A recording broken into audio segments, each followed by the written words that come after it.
পুলিশদেরকে লেলিয়ে দিয়েছিলেন মারার জন্য আমাদেরকে।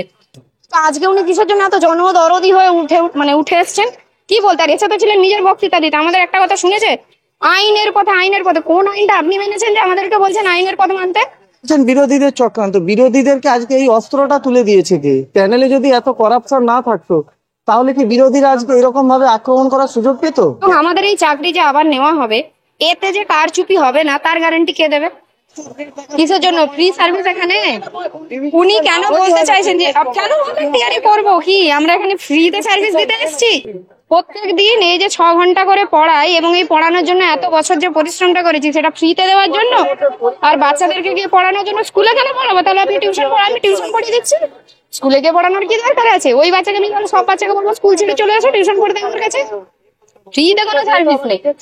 আর সবচেয়ে বড় ব্যাপার, এত বছর খাটানোর পরে, এত বছর এই জায়গায় পৌঁছানোর পরে যদি বলেন ফ্রিতে সার্ভিস দিতে, আপনি পুলিশে দিয়েছেন ভলেন্টারি, আপনি নার্সিং এও দিতে চেয়েছিলেন, পারেননি, মানুষ মরে যেতে পারে, তখন আপনার গতি চলে যেতে পারে।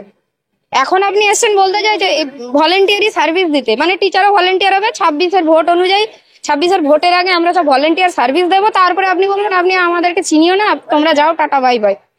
এইসব চাল কি আমরা বুঝি না? আজ 5 বছর ধরে আমাদের এই গত বছর যখন চাকরি গেল, গত বছরও তো আমরা সেম ভাবে রাস্তায় নেমে চিৎকার করেছিলাম, ওনার সঙ্গে কতবার দেখা করার চেষ্টা করেছিলাম। ওপর থেকে অর্ডার আছে, ওপরটা কি আমরা এটাও জানতে চাই, কোন ওপর থেকে আসে? যে ওপর তার উপরেও কোনো ওপর আছে? কোনো কাজে আমরা খুশি নই।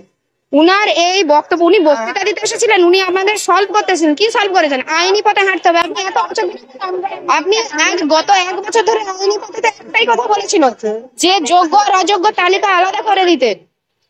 উনি এখনো পর্যন্ত করছেন না। কি এমন সরকারের কাছে নেই? এত বড় সরকার, এত বড় রাজ্য চালানোর আপনারা আলাদা করতে পারছেন না? এই কটার নাম এদিক আর ওদিক, অযোগ্যরা এরা অযোগ্য, যোগ্যদের নামটা দিন। আপনারা দাঁড়িয়ে আছেন কিসের জন্য? শুধু বক্তৃতা, ফুটেজ খাচ্ছে। ভোট আছে সামনে, এই ভোটের জন্য আমাদের এই 26 অব্দি টানবে, ভোটের জন্য যে তোমরা বাবা এই ভলেন্টিয়ার দাও, এই দাও, ওই দাও, 26 অব্দি আমাদেরকে উদ্ধার করো। ভোট ব্যাংক, আর আমরা তো ভোট ব্যাংক নই। ওদের যে ভোট ব্যাংক আছে তাদেরকে উদ্ধার করার জন্য আমরা চাকরি, এই যে আমরা আমাদের ফ্যামিলি পিছু 4 জন ধরলে, আমি বলছি যারা আমরা যতজন আছি, কত হবে? আমরা ম্যাক্সিমাম 50 লাখ, 1 কোটি, 10 কোটি মানুষ, 1 কোটি কে ভাবে? বাকি 9 কোটি তো ওনার জন্য লক্ষ্মীর ভান্ডার আছে, এই ভাতা ওই ভাতা করে চলে যাক। তিনি যা ছিলেন প্রশ্ন করেছেন এবং ঠিকঠাক উনি আশ্বস্ত, মানে আমরা আশ্বস্ত এখন পর্যন্ত। আমার নাম সুব্রত সাহা। আপনি যদি আজকে এই কারাপশনটা না করতেন, আজকে এই দিনটাই দেখতে হতো না। আপনার লোকজনেরা করেছে। আর এবার আপনি এই যে এবার ধরুন আপনি আমাকে এখন টিভিতে দেখাবেন, আমার নামে এখন অনেক কিছু হতে পারে, আমার পিছনে পড়ে যেতে পারে। আমি নয়তো তো সবাই আছে, সবাই এক কথা বলছে, আমি একটা বলছি, এটা সবার কথা। এই যে সিভিক ভলান্টিয়ার আমরা দেখেছি এবং সিভিক টিচার এরকমটা বানাতে চাইছে কি রাজ্যতে? উনি তো সেটাই বললেন, ভলেন্টিয়ার। আমরা কিছুদিন যাব, তারপর বলবেন এসেছেন আপনি এতদিন, তাহলে এক কাজ করুন, আপনাদের এই পোস্টটাকে পার্মানেন্ট করে দিচ্ছি, যেমন কলেজে আছে 1-2 করে। উনার তো কথা হচ্ছে যে আলটিমেটলি 10,000 একজনের স্যালারিতে 5 জন পালবে, 5টা ফ্যামিলি পালবে, আর আমরা কষ্ট সৃষ্টে চালিয়ে নেবো। বাঙালি জাত, কিছু করার নেই, চালাতে তো হবে। কাল থেকে ইএমআইও দিতে হবে, সবের নোটিশ আসবে। এবার আপনি বলতে পারেন যে সরকারি চাকরি গেছে, বেসরকারিতে যাচ্ছেন না কেন? বেসরকারি, আরে বেসরকারিতে এই মুহূর্তে 26,000 কে চাকরি দেবে? কোথায় আছে যারা টিচারি করে? 26,000 স্কুল অন্য কোথায় আছে যে 26,000 এই টিচারকে বেসরকারি স্কুলে এতগুলো পোস্ট ক্রিয়েট কোথা থেকে করবে? আর আপনি মনে করেন যে 2-3 বছরের মধ্যে যাদের বয়স এখন 40-এর কাছাকাছি, তারা সরকারি চাকরি পড়া করবে, তারা বেসরকারিতে ইন্টারভিউ দিতে যাবে? এটা সম্ভব কখনো? মাথারও তো একটা বয়স আছে। মানে একটা আমি আজকে অবশ্যই ইন্টারভিউ, ইভেন আমি আপনাকে এটাও বলছি, গত বছর এরকমও হয়েছে কেভিতে, এই চাকরি চলে যাওয়ার পর কেভিতে আমাদের অনেক বন্ধুরা অ্যাপ্লিকেশন দিয়েছিল, সিম্পলি বলেছিল যে এরা এরা যদি কালকে চাকরি ঠিক হয়ে যায় এরা চলে যাবে, এদের কোনো গ্যারান্টি নেই। আর এরা এতদিন বাংলা মিডিয়ামে পড়িয়ে এসেছে, আমরা বেশিরভাগ তো বাংলা মিডিয়ামে, এদের এক্সপিরিয়েন্স নেই, তো নেবে না তারা। আমরা নিজেরা সেটা ফেস করেছি, নেবে না তারা। তো মুখ্যমন্ত্রী তো বলছেন যে এখানে বিরোধীদের চক্রান্ত, মানে বাংলাকে বদনাম করার জন্য সব করা হচ্ছে। বাংলাকে বদনাম করার জন্য? তো বাংলা বদনামটা উনি আর কি বাকি রেখেছেন? বিরোধী খেয়ে দিয়ে কাজ নেই? বিরোধীর কথা বাদ দিন, বিরোধী তো অনেক করে। বিরোধী কি করেছে না, আমি বলতে চাইছি বিরোধীরা ডাইরেক্টলি কি করেছে। আপনার এসএসসি, আপনি বলছেন স্বশাসিত, এসএসসি স্বশাসিত, কিসের স্বশাসিত? যেখানে এসএসসি চেয়ারম্যান নিজে বলে আমি কিছু জানি না, ওই সময় যারা ছিল তারা জানে। সবসময় তাহলে আপনি ওই চেয়ারে বসে আছেন কিসের জন্য? এসএসসি চেয়ারম্যান ওই চেয়ারে বসে আছে কিসের জন্য? আপনার কাছে অর্ডার আসে না? আপনাকে নিয়োগ কে করেছে? ওই লোকজনই তো করেছে, মানে ওখান থেকে অর্ডার আছে এই চেয়ারে বসার জন্য, তারপর কিছু জানে না। মিটিং এ আপাতত আমরা আশ্বস্ত হলাম, আমাদের চাকরি থাকছে, আমরা যোগ্য যেহেতু। উনি সব রকম ভাবে সাহায্য করবেন বললেন। এবার আমাদের স্কুলে যেতে বললেন, যাতে আমার সার্ভিস ব্রেক নয়। আপাতত আমরা আশ্বস্ত হলাম। পরবর্তীতে সুপ্রিম কোর্টের ব্যাপারটা যাবে অ্যাজ পার আইন অনুযায়ী, সেক্ষেত্রে কি হবে সেটা তো বলা যাবে না। তো উনি মানবিকভাবে অ্যাজ এ মুখ্যমন্ত্রী হিসাবে আমরা যাতে বঞ্চিত না হয় এই ব্যাপারটা উনি দেখবেন বললেন। খুশি মানে ব্যাপারটা যতক্ষণ না পর্যন্ত শেষ সুপ্রিম কোর্টের জাজটা আছে তারপরে বোঝা যাবে আমরা খুশি না। এখন পর্যন্ত চলে এসছে, এরপরে একটা জাজমেন্ট হয় যেটা রিভিউ বলা হয়, কিউরিটি বলা হয়, তো সেটা এখন আমরা জানি না কি হবে, তো সেটা আমরা করবো। ভলান্টিয়ার টিচার এক প্রকার বলা হলো, সেটা নিয়ে আপনাদের কি মত, যে ভলান্টিয়ারই আপনারা সার্ভিস দেবেন, ভলান্টিয়ার টিচার? বলতে পারছি না কি হবে, আমরা গভর্নমেন্ট এমপ্লয়ি হয়ে আমাদের জবের কোনো কি বলবো কোনো গ্যারান্টি না থাকে, তাহলে আমরা প্রাইভেট এমপ্লয়ি কোথায় যাব আমরা? আমাদের ফ্যামিলিদের কি হবে? বাচ্চাগুলো যে রেখে এসেছি বাড়িতে, সে বাচ্চাগুলোর ভবিষ্যৎ নেই। একটা তো সমস্যা, একটা তো ভেবে রেখেছিলাম, পরিকল্পনা ছিল, আমরা এত খাটাখাটি করে পরীক্ষা দিয়েছি, রেজাল্ট হয়েছে, আমরা সব প্রসেস ফলো করেছি, তবুও এখন এসে বলছে পরীক্ষা দিতে হবে। যদি এটা বিরোধী দলের চক্রান্ত, মেনে নিলাম, বিরোধী দলের চক্রান্ত সব মেনে নিলাম, কিন্তু আপনি কি করছেন? আপনি তো বিরোধীদের হাতে অস্ত্রটা তুলে দিয়েছে কে? বিরোধীদের চক্রান্ত, তাদের হাতে সেই অস্ত্রটা তুলে দিয়েছে কে?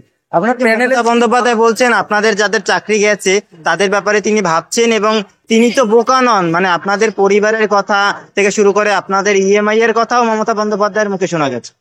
শোনা যাচ্ছে, কিন্তু সেটা তো উনি পরিষ্কার করে কিছু মেনশন করেননি যে উনি কি করবেন। উনি শুধু বলছেন যে ভলান্টারি আপনারা সার্ভিস দিন, স্কুলে যান, বিনা পারিশ্রমিকে কি আমরা শ্রমদান করব? উনি কি করবেন সেটা তো কিছু বলেননি।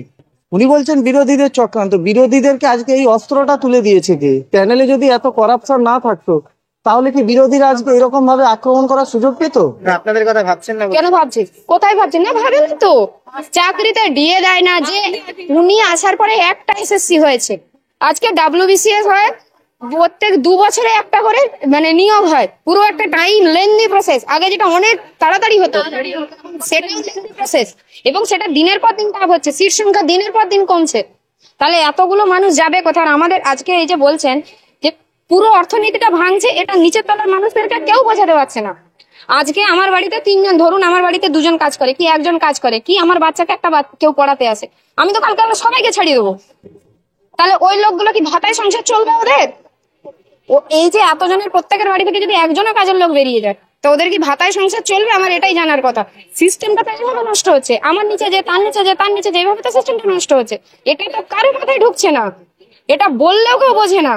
ইভেন আমি তো বলছি আমার বাড়িতে মানে যে 1 জন কি 2 জন আমি বলছি আমার বাচ্চাকে যে পড়াতে তাকে বললো, সেও বোঝে না আজকাল এমন অবস্থা হয়েছে। কারণ সবাই জানে হাতে কাঁচা টাকা, লক্ষ্মীর ভান্ডার তো হাতে কাঁচা টাকা, যার জন্য একটা পরিশ্রমও দিতে হয় না, সেখানে যদি আপনি টাকা পান আপনিও খুশি থাকবেন। উনি তো ওই মানসিকতাটাই তৈরি করছেন, এবং ছোট থেকে তৈরি করছেন। ক্লাস 10-এ খাতা দেখতে হয়, 12 পায়, 10-এ বলা হয় 15 করো। আবার এরকমও হুমকি থাকে যে যদি প্র্যাকটিক্যালে 9 পায়, 15 নয় 16 করো। এইসব তো ইনস্ট্রাকশন ওপর থেকে আসে, এ তো আমাদের নিজস্ব দেওয়া নয়। তো ইনস্ট্রাকশন সবসময় আমাদের যারা মানে স্ক্রুটিনিয়ার থাকে, যারা এটাকে ওপর থেকে অর্ডার আছে, ওপরটা কি আমরা এটাও জানতে চাই, কোন ওপর থেকে আসে? যে ওপর তার উপরেও কোনো ওপর আছে? এই যে আপনাদের জন্য প্ল্যান ABCDEF পর্যন্ত মমতা বন্দ্যোপাধ্যায় তৈরি করে রেখেছেন আপনাদের চাকরি বাঁচানোর জন্য, সেটা জানার চেষ্টা করছি। মানে উনি কিটা রেডি করে রেখেছেন?